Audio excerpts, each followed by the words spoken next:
अध्याय 14। श्री नारायण जी बोले। इसके बाद चिंता से आतुर राजा द्रंद्वना के घर वाल्मीकि मुनि आए, जिन्होंने परम अद्भुत तथा सुंदर रामचंद्र जी का चरित्र वर्णन किया है। राजा द्रंद्वना ने दूर से ही वाल्मीकि मुनि को आते हुए देखकर घबराह करके साथ जल्दी से उठकर भक्ति युक्त हो उनके चरणों में दंडवत प्रणाम किया। भली भांति पूजा कर उत्तम आसन पर ऋषि को बैठाकर उसके चरणों को गोद में लेकर दोनों हाथों से धोया और उस चरणोदक को बड़े हर्ष के साथ सिर से धारण कर सुख पक्षी की बात स्मरण करता हुआ राजा द्रंद्वना ने मधुर वचन से यो कहा। द्रंद्वना बोले, हे भगवान, इस समय मैं कृतकृत्य हूँ, भाग्यवान हूँ, मेरा जन्म सफल हुआ है। हे प्रभु, आज मेरा मनोरथ पूर्ण हुआ। आज आपके प्रत्यक्ष दर्शन से शास्त्रादिकों के यथार्थ अर्थ का ज्ञान सफल हुआ है। हे जगत के पावन करने वालों के पावन करने वाले, आज मैं अपने भाग्य का क्या वर्णन करूं? श्री नारायण बोले। इस तरह वाल्मीकि मुनि को कहकर वह राजा मौन हो गए। बाद वाल्मीकि मुनि उस राजा को विनय युक्त देखकर बड़े प्रसन्न हुए और जनता को आनंदित करते हुए बोले। वाल्मीकि मुनि बोले, हे नृप श्रेष्ठ, ठीक है, तुम में उस प्रकार की सब बातों का होना संभव है। हे राजन, तुम चिंता से आतुर क्यों हो? सो सब मन की बात कहो। ऐसा मालूम पड़ता है कि तुम्हारी कुछ कहने की इच्छा है, इसलिए हे महामते, उसे कहो। राजा द्रंद्वना बोला, आपके चरण कमल की कृपा से हमेशा सुख है, परंतु हे विद्रन, हमारे हृदय में एक बड़ा संदेह है। वन में होने वाले सुख पक्षी के मुख से निकले हुए बाण के समान उस वचन को दूर करें। किसी समय में शिकार खेलने के लिए गहन वन में निकल गया। वहां भ्रमण करता हुआ एक तालाब देखा, उसका जल पिया। बाद में थकावट दूर करने के लिए एक बड़े वट वृक्ष के नीचे बैठ गया। अत्यंत घनी तथा सुंदर छाया वाले और मन एवं नेत्र को आनंद देने वाले उस वृक्ष पर बैठे हुए सुंदर सूक्ष्म पक्षी को देखा। जब उस सूक्ष्म पक्षी पर हमारी दृष्टि गई, तब उसने हमारे सम्मुख होकर एक श्लोक पढ़ा कि इस पृथ्वी पर विद्यमान अतुल सुख को देखकर तुम आत्मा का चिंतन नहीं करता है, तो इस संसार के पार कैसे जाएगा? मैं इस प्रकार सुख पक्षी के वचन को सुनकर विस्मृत हो गया। हे ब्रह्मन, मैं नहीं जानता कि उस सुख पक्षी ने क्या कहा।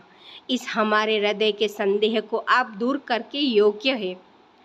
हमारा राज्य सुख तथा सुंदर 4 पुत्र, सुंदर पतिव्रता स्त्री, हाथी, घोड़ा, रथ, सेना है। हे ब्रह्मन, ये सब अतुल समृद्धि इस समय हमें किस पुण्य से प्राप्त है? ये सब विचार कर संक्षेप में कहने के आप योग्य है। राजा द्रंद्वना के वचन को वाल्मीकि मुनि सुनकर प्राणायाम कर एक मुहूर्त तक ध्यान में मग्न हो। हाथ में रखे हुए आंवला के फल के समान विश्व, संसार के भूत, भविष्य और वर्तमान विषय है, उनको हृदय में समाधि के बल से जानकर और निश्चय कर राजा से बोला। वाल्मीकि मुनि बोले, हे राजन, मैं श्रेष्ठ, अपने पुनर्जन्म का चरित्र तुम सुनो। हे राजेंद्र, पूर्व जन्म में आप द्रविड़ देश में ताम्रपर्णी नदी के किनारे वास करने वाले सुदेव नामक ब्राह्मण थे। धार्मिक, सत्यवादी, जो मिल जाए उतने में ही संतोष करने वाले। वे ध्यान में संपन्न, विष्णु भक्ति में परायण रहा करते थे। आपने अग्निहोत्र आदि यज्ञों के द्वारा भगवान हरि को प्रसन्न किया। इस प्रकार रहते हुए तुम्हारी गुणवती स्त्री थी। वह गौतम ऋषि की सुंदर कन्या गौतमी नाम से प्रसिद्ध शंकर की सेवा में तत्पर पार्वती के समान तुम्हारी प्रेम से सेवा करती थी। गृहस्थाश्रम धर्म में धर्म पूर्वक वास करते बहुत समय बीत गया, परंतु तुम्हें कोई संतान नहीं हुई। एक दिन अपनी स्त्री से सेवित आसन पर बैठा हुआ दुखित ब्राह्मण गद स्वर से बोला, आई सुंदरी, संसार में पुत्र से बढ़कर दूसरा सुख नहीं है और तप दान से उत्तम पुण्य दूसरे लोक में सुख देने वाला होता है।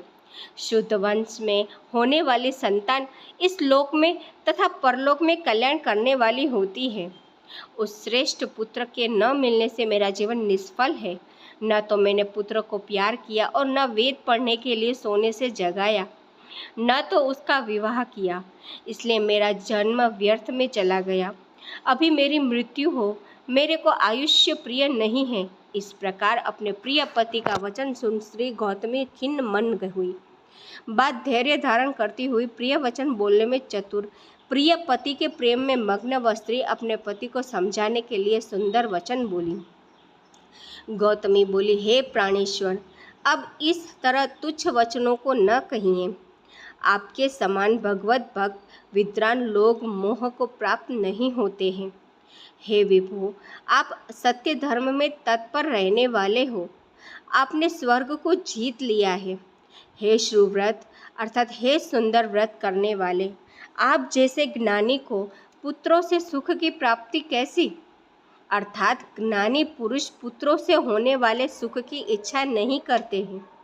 हे ब्रह्मण, पहले में कल्याण करने वाली होती है। उस श्रेष्ठ पुत्र के न मिलने से मेरा जीवन निष्फल है। न तो मैंने पुत्र को प्यार किया और न वेद पढ़ने के लिए सोने से जगाया, न तो उसका विवाह किया, इसलिए मेरा जन्म व्यर्थ में चला गया। अभी मेरी मृत्यु हो, मेरे को आयुष्य प्रिय नहीं है। इस प्रकार अपने प्रिय पति का वचन सुनकर श्री गौतमी खिन्न मन हुई। बात धैर्य धारण करती हुई प्रिय वचन बोलने में चतुर, प्रिय पति के प्रेम में मग्न वह स्त्री अपने पति को समझाने के लिए सुंदर वचन बोली। गौतमी बोली, हे प्राणेश्वर, अब इस तरह तुच्छ वचनों को न कहिए। आपके समान भगवत विद्वान लोग मोह को प्राप्त नहीं होते हैं। हे विभो, आप सत्य धर्म में तत्पर रहने वाले हो। आपने स्वर्ग को जीत लिया है। हे शुव्रत अर्थात हे सुंदर व्रत करने वाले, आप जैसे ज्ञानी को पुत्रों से सुख की प्राप्ति कैसी? अर्थात ज्ञानी पुरुष पुत्रों से होने वाले सुख की इच्छा नहीं करते हैं। हे ब्रह्मण, पहले चित्रकेतु नामक राजा पुत्र शोक में संतप्त हुआ, तब नारद और अंगिरा ऋषि के आने पर पुत्र शोक से मुक्त हो संसार से उद्धार को प्राप्त हुआ। इसी प्रकार राजा अंगवेन नामक दुष्ट पुत्र के कारण रात्रि के समय वन को चला गया। इसी तरह हे स्वामिन, आपको भी संतानी दुख देने वाली होगी।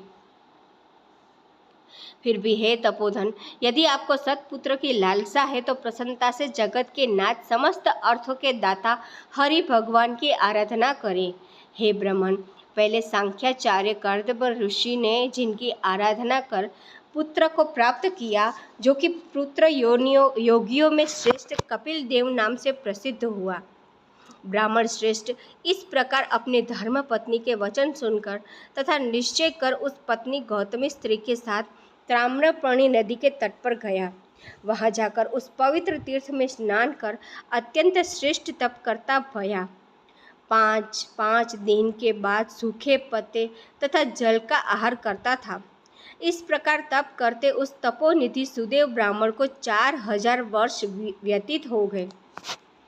हे ब्रह्मण, उसके इस तपस्या से तीनों लोग कांप उठे। भक्त वत्सल भगवान उस सदैव ब्राह्मण के अत्यंत उग्र तपस्या को देखकर जल्दी से गरुड़ पर सवार होकर प्रकट हुए।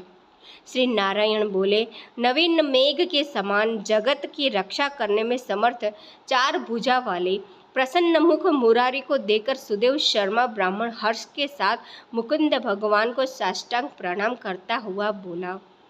इति श्री ब्रह्म नारदीय पुराण पुरुषोत्तम मास महात्म्य 14 अध्याय संपूर्णम। ओम हरि शरणम।